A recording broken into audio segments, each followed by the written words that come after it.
Brian alluded to chairmans. When we were in the chairman's meeting, just the five of us with Dan Ralphs for 2 days, locked down, we came up with their mission. And all we do every other week, so it's sort of like this, is we touch base for one reason. Where are you with your mission? And how can we help you? So if you guys could all kind of come to these calls as a reminder, with that in mind, your mission, your business plan, this shit, whatever it is, where are you? That's why I started the call like that. That's why Brian alluded to that. But what I want to do here, Brian, I think it was one of the things you sent to me was, aside from the clarity, I'm looking at my notes, sort of the schedule, like my rant was coincidentally, I think, was that this week? I think I did that one this week. How do you marry your schedule to your goals and just do what's on your schedule? And then accountability partners. So I don't know if you want to touch upon that, Brian, a little bit. For those of you that haven't hung out with me for a long time, I think I've had an accountability partner, since college, and anywhere from 1 to 5 at a time. Because if you suck at your weight or you suck at working out, or you should have an accountability partner for all of that, in my opinion. So Brian and I are accountability partners for working out every day, every morning. We don't miss it, 7 days a week. Not that we don't miss a workout. We don't miss reporting to each other what's going on. So Brian, you want to talk about schedule, goals, and accountability partner? Yeah, for sure. So, and that's been very huge for me because, like most humans, I've struggled with health and fitness, being consistent with it throughout my whole life. Like it's, I'm on for a little bit and then I'm off and then I'm on, and then, and one constant has been the same for all of that, is I never had an accountability partner. Right. So just backtracking a little bit, I'll get to what Chris and I do in a minute, and several others in the community are doing the same thing. But I revamped my priorities last year, and I focused on 3 main areas: health and fitness, relationships, and wealth, in that particular order. I used to have it the other way around, wealth first. So I revamped the order, and then I took my calendar. I said, okay, my calendar needs to reflect all 3 of these things. So everything that's in my calendar what I'm doing needs to align with health and fitness, building better relationships, and then and wealth activities as well. Versus I have all these open gaps on my calendar. I'm just letting people pour into it. So I control the calendar. That's been really huge for me because I've always had difficulty saying no to people. Like, I'm definitely a yes man. So now I've got my calendar blocked out, dialed in. If it doesn't align with those 3 areas, I won't do it. Period. And then Chris and I don't know, maybe it was 6 months ago. That seems like a long time, but I had expressed that to you, like, hey, I'm pretty inconsistent with my health and fitness, because I had been expressing that to you. You're like, we'll do it together. So I have a series of triggers that I do in the morning to get to my basement. Because if you ever hear Peter Totten talk, he's talking himself out of it the whole time. As soon as he wakes up, I have a series of triggers that just gets me down there. Like, it's just an afterthought at this point. Like, I don't even think about not doing it. It's a very fleeting thing. But the big thing is I have, Chris gets up super early. He's getting better at that, but he gets up early. I look at my phone. I only look at my phone to check my text messages, and he's already sent me his screenshot of his workout. I'm like, well, I can't not do it. I have to report back to him. So that's been super huge for me to be. And then he gave me a personal goal the other day. And then I felt, I said, well, I got to do the same thing. So I have this goal, some of you have heard of, I'm going to run 100 miles before QLS. And that aligns with something that he did. And I'm out doing it now. And I told him that I was going to do it. I've told several people. If I didn't tell people, and if I didn't have an accountability partner, I could just be like, well, you know what? The first 2 weeks didn't go so well, I'm not going to do it. But now that I've said it, I have to do it. It's actually Summit, right? Not QLS, Summit. Yeah, before Summit. And then the other thing I did is I put it on my board. I mean, it's right here. You can't see it, but I put it on my wall. And then I'm reporting to Chris that, hey, I did 17 this week. I did 18 last week. So I'm on pace, or I'm one above.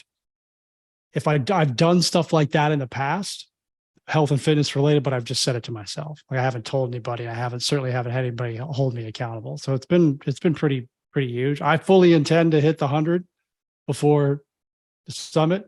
I mean, I'm gonna do everything I can. Even on vacation, I'm gonna run if I have to. So, but that it's because of these measures that I put in place, and Chris helped.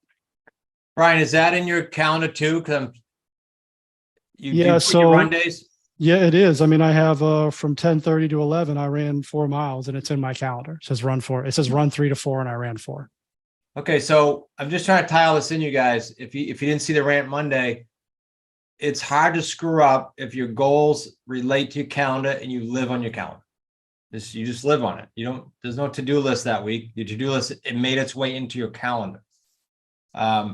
Just a thought. It's just a habit change.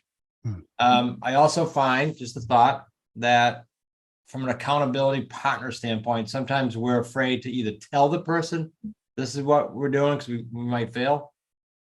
If you're sensing that, you need to do it. That's why you do the accountability. If it's easy, anybody can do things when it's easy. It's when you go, I don't know, this gives me the squirrelies, then do it.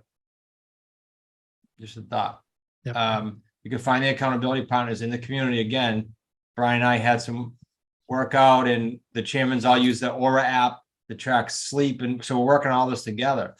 It's not just about doing deals. Wish it were that easy. But if we get better at all that and we get all those things working in sync, we're going to crush the deals. Yep. Yeah. Russell and Steve are doing it together. Oh, Steve, progress. You and Russ, can you report on that? Not that we got 19 people to hold you accountable. How's that going? Because that was since how long? Since December 1. Steve, you're muted. You can still hear them. Steve did something that most wouldn't do. Steve said on one of these calls, "Hey, I'm screwing up on my weight and my eating," and Russ said, "I got you. Let's do this." How's it going, you guys? It's going well. I mean, you'll hear Brian has a podcast that's coming up before Summit that we talk a little bit about it as well. So check that out as we kind of go over it. But what's cool about this, because I was working out maybe about a month before me and Russell, or maybe a month and a half before me and Russell started doing this. But the key piece is this ring. I got to be honest. I'm not a liar. I wouldn't lie to Russell and say, "Hey, I worked out," and I didn't. But knowing that I have to send my screenshots and this thing doesn't lie because it's on my finger, that's a huge piece. Outside of having Russell as an accountability partner. So like, you got to set yourself up with an environment that doesn't allow you to make the wrong choice. For me, that's a huge piece. So like when I wake up, I have my morning routine, and the second my morning routine ends, meaning my exercise and my breakfast, it gets immediately sent to Russell. Here's my screenshots. Here's what I did for a workout. I completed this. He sends back his as well. And that's huge because that's a huge part of my day. Like winning, starting the day for myself, which I never put myself in front of anything. If I can take care of myself and feel like I'm winning before I'm able to even affect anybody else in my day, that's a huge, huge piece. So find somebody that's ready for the ride with you guys. You need to do this with somebody. It's so easy to make the wrong decisions when nobody's looking over your shoulder. Yeah, it helped me become more vulnerable. Just the other day, like I just haven't been sleeping well, and I think Chris knows why. But I told him, I just said, "Hey, I'm not. You can tell by my sleep that I'm just haven't doing well." And he's all, "What was it?" So I was able to open up to him, and he shared some stories as well. And then I don't know if people are going to be creepy about this, but we're sharing like pictures of our upper torso, just like transformational kind of pictures. So we're being vulnerable in that situation. You're sending some other guy a picture of yourself, but those things are happening as well. And we leave voice texts on how it went, how he's eating, and his sleep. Chris, as you know, his sleep has gotten so much better. You can tell from December to now. It's like, he was in the 60s, now he's in the 80s, just because he's constantly thinking about, oh, I need to get to bed.